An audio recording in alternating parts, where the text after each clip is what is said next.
Welcome to this special edition of our annual meeting President's Message. Due to the unique situation all Americans find themselves in these days as we respond to the threat of the coronavirus, our annual meeting is being live streamed on Facebook to protect members, employees, and board members. You can also expect some adjustment to our normal operating procedures as we deal with the pandemic. It could mean that certain branches will be closed or we'll be using drive-up only in others.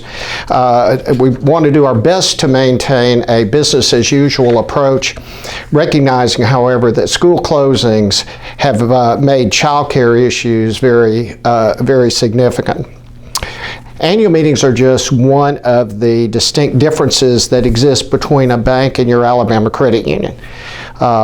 Despite the similarities that consumers may observe. For example, banks and credit unions both have lobbies and branches and drive-ups and make loans and have checking accounts and things like that. So there are similarities, but this is a reminder of how different credit unions and banks really are.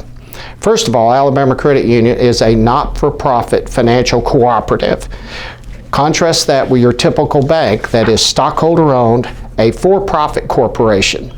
For credit unions who are structured something like a rural electric co-op, the entire mission is our service to our member owners. While banks have a goal of good service, the primary objective at that bank is to deliver profits to stockholders, either from stock appreciation or from the dividends paid on that stock during the year. Certainly being a for-profit is a good thing. It's capitalism as we know it in this country. It's just different from what we do as credit unions. Ownership by definition is different as well. ACU is owned by each of you equally regardless of how much money you have on deposit. Banks are owned by often distant stockholders who usually have no business at all with the bank. They just invest in the bank's stock to make a profit.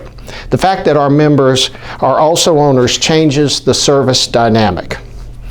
I know that when we make decision to add a service, change a policy, or whatever, our primary concern is how does it affect our members, not how much profit does it drive to the bottom line. I also believe it changes the mindset of our employees. When you're on the phone with a member or have a member across the desk from you, if you know they're also an owner of the organization, it elevates our desire to provide the best service possible. As members, you also have the right in normal times to attend the credit union annual meeting, to run for a volunteer position, to ask questions about decisions we've made. Bank customers have no such opportunity unless they are also stockholders, and then their rights are much more restricted.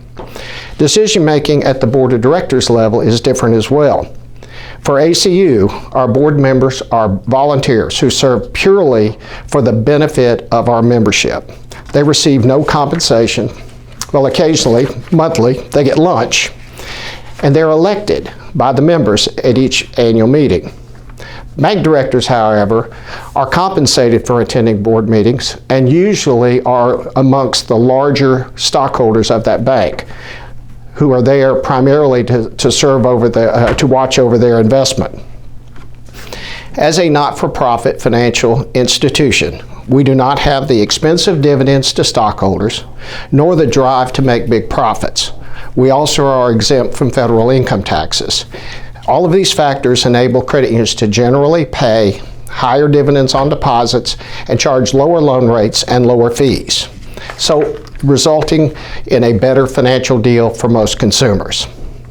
Now, there is one similarity between banks and credit unions, and that is that we're both federally insured. Banks are federally insured by the FDIC, credit unions by the National Credit Union Share Insurance Fund. You might also know that Alabama Credit Union purchases an additional $250,000 in private deposit insurance that will help protect our larger depositors. Banks often allege the tax exemption is unfair, that credit unions should be federally taxed just like they are because of the similarity of our services. Frankly, that exemption was granted and is still justified due to the structure that I just outlined. By the way, many community banks, those who are protesting our tax-exempt status, are subchapter S in structure and pay no federal taxes either. Regardless, the important thing for you to remember is that your member-owned financial institution will always strive to do the best job possible in meeting your needs. We actually have some data that confirms the value of Alabama Credit Union membership. Annually, our National Association calculates the average dollar benefit of our organization, and those numbers for 2019 are displayed on your screen. This average dollar amount is the dollar amount that each member or family benefits from using our organization. You can see that Alabama Credit Union provided over $19 million in direct financial benefits to its members during the year. That equates to $216 per member or $455 per household. This calculation includes our higher deposit rates, lower loan rates, and low fees. The most loyal households could benefit as much as $1,800 annually. Quite a difference and a reason for you to concentrate even more of your business at Alabama Credit Union. Another way we have always judged our service level is through member surveys that have now, in fact, been taken up quite a bit. Beginning early this year, members who visit our branches, who call our member care center, or who use our online services could potentially receive a survey about their experience. I got one myself just this week. These surveys will be sent via email shortly after a transaction is done, so that the member can quickly and clearly recall their transaction experience. I hope you'll answer any survey you receive honestly so that we can use the information to improve what we do. By the way, our Net Promoter Score, a measure of loyalty and satisfaction, so far for 2020 is 64, which equates very closely to what we see at Chick-fil-A and at Southwest Airlines, a couple of the consumers' favorite organizations. A couple of updates now. You may recall we established our Good to Grow strategy way back in 2011 with a goal to be $1 billion by the end of 2020. This scale, this size, was deemed necessary in order to respond to increasing service demands by members and to economic pressures being placed on all institutions, primarily smaller ones. At the time, we were less than $350 million and had 47,000 members. I'm pleased to report that as of the end of February, we were at $980 million in assets, serving about 94,000 members. So we truly believe we'll achieve this goal prior to year end, maybe by the end of this month if things continue this way. This increased size has enabled us to upgrade technology, expand our footprint, improve training and employee development, and deal with the market volatility that we've experienced over this past decade. I'll be sure to announce when that lofty goal is achieved. So here early in 2020, we have other notable developments that will improve and expand service. Just this last week, we opened our second Coleman branch to serve that rapidly expanding market. We also opened a new part-time branch in Vernon, Lamar County, that will serve our nearly 1,000 members in that locale.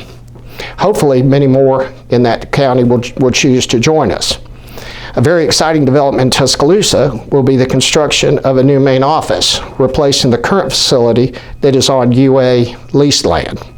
The lease will expire in 2023, so a new building will need to be in service prior to that.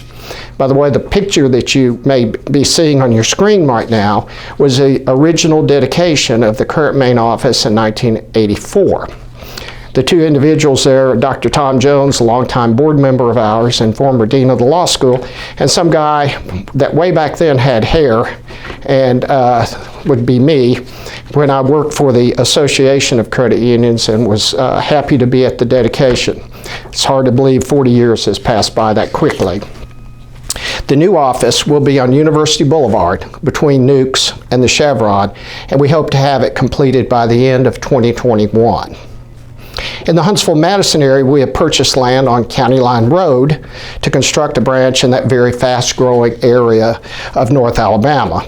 This will be very close to the new Mazda Toyota plant that will bring thousands of jobs and families to the area. As we add to the Credit Union's footprint, we have also been continually improving our online platforms, and more enhancements are on the way for 2020. Member Care Center hours will be expanded during the year so we can more quickly address member needs, especially on Saturday and in the evenings. Our extended after-hours service will then pick up to handle basic transactions and questions. And in the next few months, we will be rolling out several new exciting checking account options that will offer real value to members. So lastly, late in 2020, your elected Board of Directors will craft another strategic plan that, if anywhere near as visionary and as successful as the Good to Grow strategy has been, will place ACU in a great position to continue its position as one of our state's preeminent financial institution. In closing, I'd like to thank our members and volunteers for their contribution to our success this past year, and historically. I'd also like to acknowledge and thank our 285 team members who work so very hard every day to make your financial experience a great one.